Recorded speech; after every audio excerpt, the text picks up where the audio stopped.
में फांस के फट गइल ओढ़नी टूक टूक। ए राजा सोई किलिया में फांस के हचका में हिला ताटे एने मन करियार। हचका में हिला ताटे एने मन करियार। हिली जाला सगरे नस नस अकेला पिया इतना लकास के हट गइल ओढ़नी टूक टूक। ए राजा सोई किलिया में फांस के।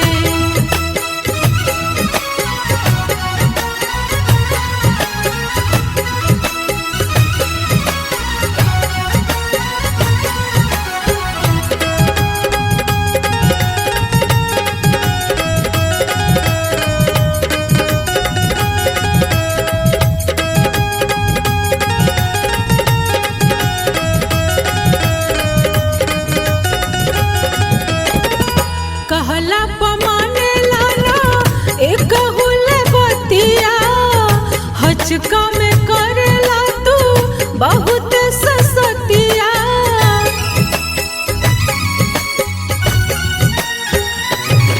हो कहला पमाने लाना एक हुल बतिया। हचका में करेला तू बहुत ससतिया। तोहरा गाड़ी के पीछे बैठल ये राजा नइखे अब हमरी बास में। हट गइल ओढ़नी टूक टूक। ए राजा सोई किलिया में फांस के।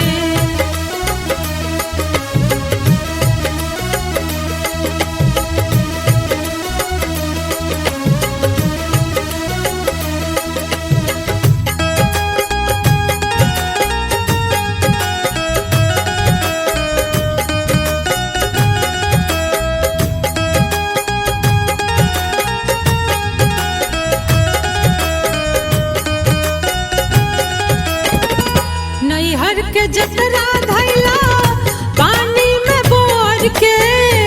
खीसी में धा देहला केहुनी के फोर के।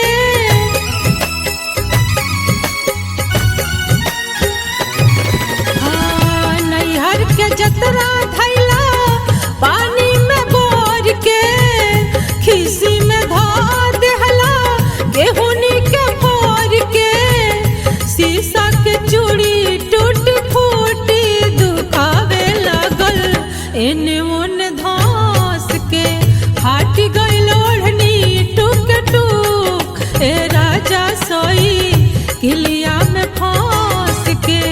हचका में हिला ताटे एने ओने करियार। हचका में हिला ताटे एने ओने करियार। हिली जाला सगरे नस नस अकेला पिया इतना लकास के। हट गइल ओढ़नी टूक टूक। ए राजा सोई किलिया